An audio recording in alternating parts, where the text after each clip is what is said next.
Imagine stepping into the seemingly innocuous role of running errands for a powerful cartel boss, only to be thrust into the spotlight. We've always been aware that cartels operate in a ruthless and cutthroat world, but until recently, we lacked full access to the extent of their brutality. These cartels have harnessed technological advancements and the world's obsession with social media to showcase the true nature of their senseless violence. Shockingly, instead of landing these kingpins behind bars, these videos only serve to elevate their notoriety.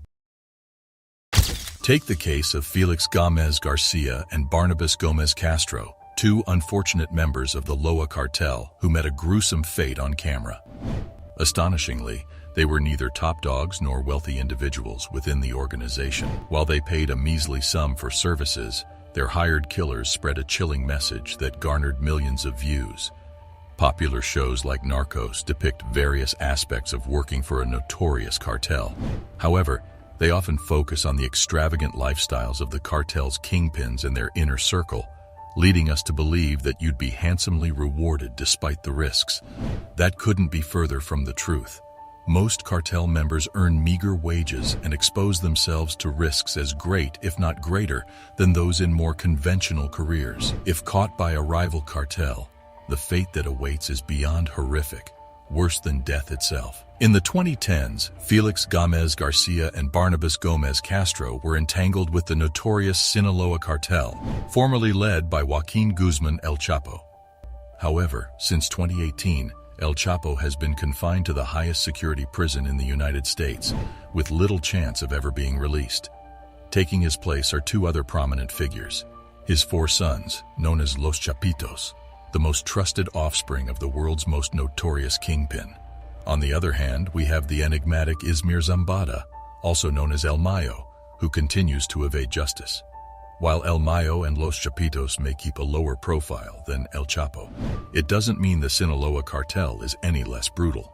According to the United States intelligence community, the Sinaloa Cartel is known as one of the most powerful drug trafficking organizations worldwide. They are also among the most dangerous, boasting a workforce of over 100,000 individuals and even possessing their own specialized trained army. The Sinaloa Cartel effortlessly eliminates rivals, law enforcement officers, and even innocent civilians in brazen shootouts. However, there are instances where rival cartels apprehend Sinaloa members or become embroiled in internal conflicts, resulting in the killing of their own. When Felix Gómez Garcia and his uncle, Barnabas Gómez Castro, were captured, their fate was bleak. They were placed against a wall, with a camera recording their final moments. Garcia was the first to succumb, but before that, both men were interrogated about their involvement with the Sinaloa Cartel. Felix, known as Carlino, used to sell narcotics in Phoenix, Arizona. However, in June 2011 at 26, he was arrested and faced charges of dangerous drug possession with intent to sell. Eventually, he was deported back to Mexico. Back in his homeland, Felix delved even deeper into the operations of the Sinaloa Cartel. His duties included relaying messages to and from El Cholo, the leader of the Nueva Plaza Cartel, a smaller organization financially supported by the Sinaloa. El Cholo held significant influence and reportedly played a key role in leading the Sinaloa Cartel after El Chapo's arrest. However, in 2020, tensions between the Sinaloa and Jalisco New Generation Cartel reached an all-time high, leading to desperate measures. El Cholo sided with the Mexican police during this war. A few days later, Felix's lifeless body was discovered on a bench, tightly wrapped in a plastic bag. With a chilling message attached, 2 knives were cruelly lodged in his body, branding him a traitor. This incident confirmed the notorious reputation of El Cholo and the CJNG, which has gained notoriety as the most brutal cartel in Mexico, and, quite possibly, in the history of cartels. Returning to our video, Felix had divulged to his captors the details of his association with El Cholo within the Sinaloa Cartel. Now it was his uncle Barnabas's turn to face the consequences. Barnabas revealed that he entered the cartel's realm through his nephew, Felix. However, like Felix, Barnabas had never taken another person's life. He served as a mere errand boy for El Cholo, At the time of his capture, Barnabas was attempting to retrieve a 3/4-ton pickup truck seized by the police. Previously, he had delivered radios to a colonel affiliated with the Sinaloa Cartel. The truly sad part became evident as Barnabas received a paltry sum, barely enough to sustain himself. On the previous occasion, a mere 300 pesos were handed to him, equivalent to approximately 15 or 10 pounds.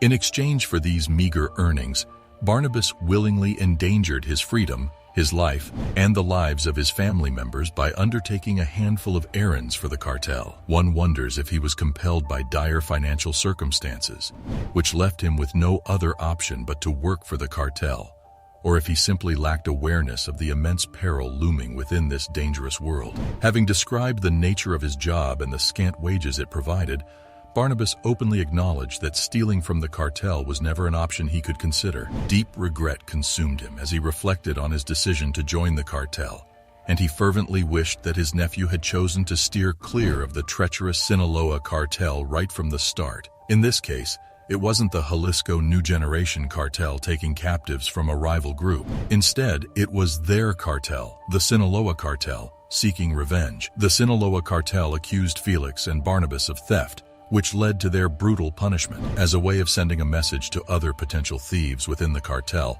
a video was produced. After Barnabas finished expressing his regrets, knowing his fate was imminent, he and Felix maintained a composed and non-confrontational demeanor. They seemed to have accepted their impending deaths, understanding that resisting would be futile. Surprisingly, they maintained this calm attitude, even when a chainsaw came dangerously close to Barnabas's neck. In a gruesome turn of events, Barnabas was decapitated before his nephew's eyes, his lifeless body collapsing.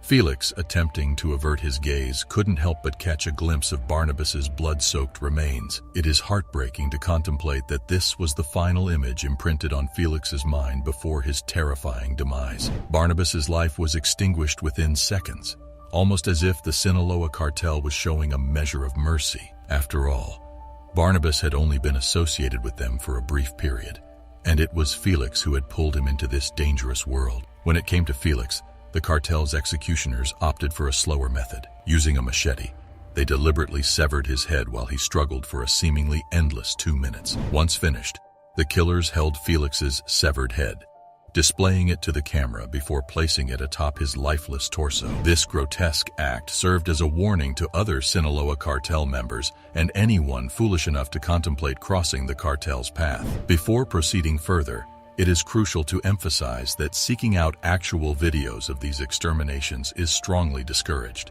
The sight is truly horrifying and can cause immense harm. Numerous YouTube users have shared their traumatic experiences after viewing such content. It was the first explicit video anyone had ever encountered. Sometimes we forget that real-life humans can be the most terrifying monsters one can encounter. We recall stumbling upon this video as a child, easily accessible on a gruesome website dedicated to graphic content. We truly believe that our ignorance and our freedom as children to watch such disturbing content contribute to some of our problems and the desensitized mindset we developed. We had a friend who indulged in watching these gruesome videos depicting real exterminations and accidents, and over time we observed a significant change in him. It seemed like a part of his soul had been extinguished, leaving him highly desensitized. The lesson we should all take from this is to avoid desensitizing ourselves to this kind of real-life violence. We may indeed possess a morbid curiosity, but it is not worth our time, energy, and mental well-being to contribute to the fame of these cartel kingpins. One might think that such occurrences are infrequent within the cartels, but sadly the reality is that they have been happening for a prolonged period, and the level of violence has escalated to unprecedented heights. When the Los Zetas cartel separated from the Gulf cartel in 2010, they introduced unparalleled brutality to Mexico. Kidnappings, bombings, and targeted exterminations became a daily terror in the country. They even resorted to gruesome practices such as guises, which involve placing a family member in a pig boiler, dousing them with gasoline and setting them ablaze. Following the footsteps of the Zetas, the Jalisco New Generation Cartel emerged. Like their predecessors, they established their own highly trained army of soldiers and embraced violence for the sake of violence.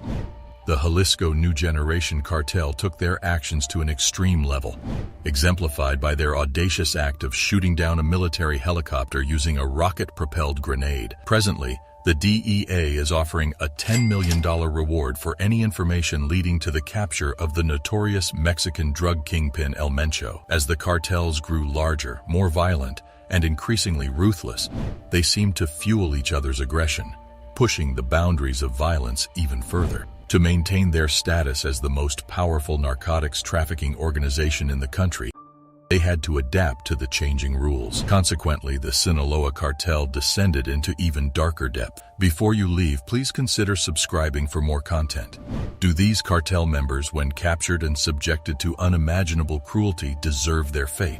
It becomes evident that violence begets more violence, and in a world where such content can be easily shared and accessed online, the dangers amplify. Click on the video links popping up for an extended dosage of horrific crimes.